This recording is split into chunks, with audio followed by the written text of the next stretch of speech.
नमस्कार दोस्तों। वीडियो देखने से पहले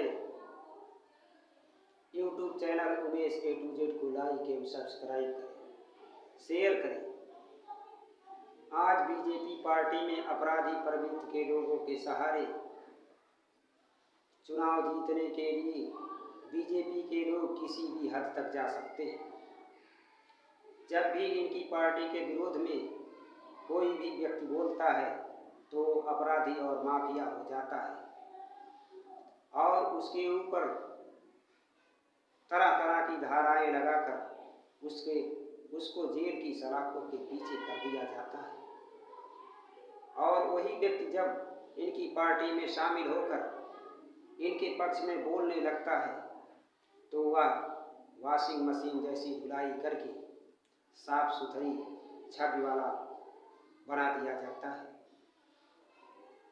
साथियों, इनकी सरकार में सरकारी मशीनरियों को अपनी ढाल बनाकर खूब काम लिया जाता है।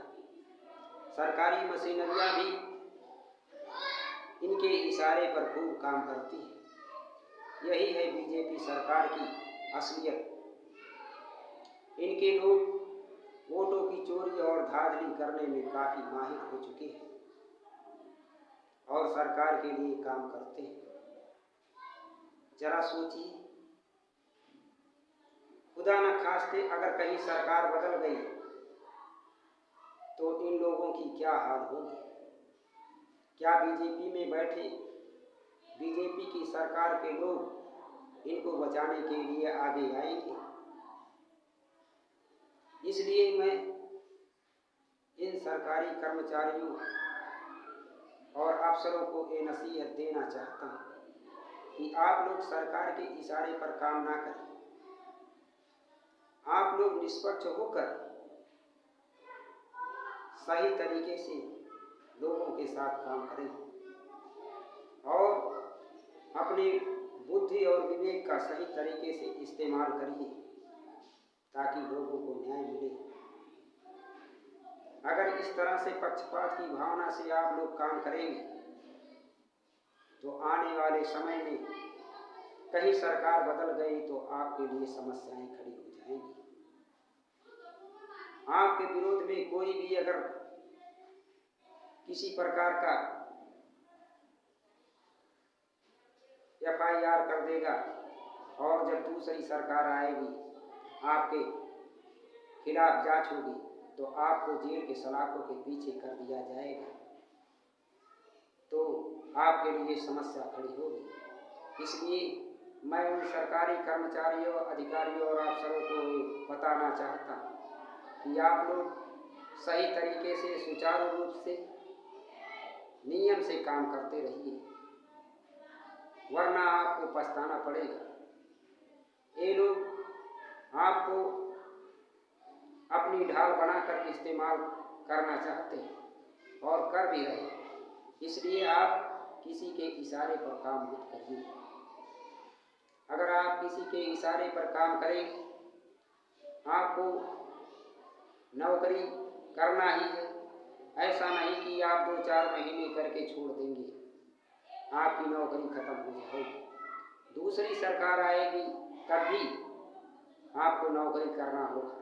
अगर आपके ऊपर कोई भी व्यक्ति आरोप लगा देगा, आरोप लगाने के बाद आपके ऊपर कोई FIR कर दिया होगा तो और वो FIR की फाइलें दबी रहेगी तो आने वाली दूसरी सरकार अगर आएगी, कहीं वो फाइलें अगर आपकी खुल गई तो आपके लिए समस्या खड़ी हो जाएगी और आप लोगों को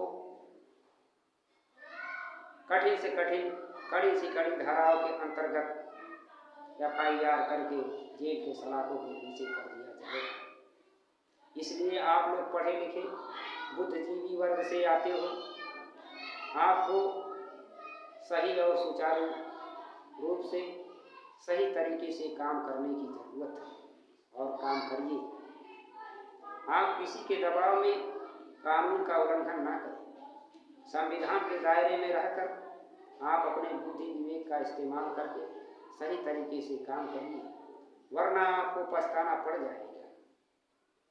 आप ये मत सोचिए कि आज इनकी सत्ता है तो इनकी सत्ता हमेशा के लिए रहेगी। ये जनता है, जनता कभी भी सत्ता को पलट सकती है और सत्ता कभी किसी की हमेशा नहीं रहती। इसको भी आप दिमाग में रखिए। सत्ता तो आती जाती रहेगी, लेकिन नौकरी तो आपको जो आप कर रहे हैं उसको उम्र का फाउंडेशन जो लगा है नौकरियों पर, जितनी उम्र तक आपको नौकरी करना है उतना दिन तक तो आपको नौकरी करना ही पड़ेगा। अगर आप रिजाइन नहीं देते हैं, आप नौकरी करना चाहते हैं, तो आपको ये बात हमेशा ख्याल रखना होगा कि आने वाले समय में आपके लिए समस्या ना बढ़े। अगर इन बातों को आप नज़रअंदाज कर देंगे, आप सही तरीके से काम नहीं करेंगे, जनता के बीच विश्वास पैदा नहीं करेंगे, जनता को न्याय नहीं देंगे, तो आने वाले समय में आपके लिए समस्याएं खड़ी हो सकती हैं और आप किसी की बात नहीं मानेंगे, किसी का दिया हुआ सुझाव पर आप गौर नहीं करेंगे, ध्यान नहीं देंगे, तो आपके लिए समस्या तो खड़ी होगी और आपको पछताना भी पड़ेगा। इसलिए मैं आपको एक नसीहत देना चाहता हूँ। आप भारत के निवासी हैं, आप भारत में न्याय व्यवस्था को चलाने वाले हैं, आप भारत के लोगों को न्याय देने के लिए बैठे हैं। अन्याय को रोकने के लिए आपको रखा गया है। आप संविधान के दायरे में रहकर काम करिए, ना कि किसी के दबाव में। किसी के दबाव में काम करेंगे तो फिर आपके लिए समस्या खड़ी होना ये निश्चित है। इसलिए आप लोग बुद्धिजीवी वर्ग से हो, पढ़े लिखे हो, सही तरीके से काम करिए, जनता के बीच में विश्वास पैदा करिए। यही मैं आपको संदेश देना चाहता हूँ। इस तरह की वीडियो देखने के लिए हमारे channel Umesh A to Z को लाइक एवं सब्सक्राइब करें, शेयर करें। जय हिंद, जय भारत।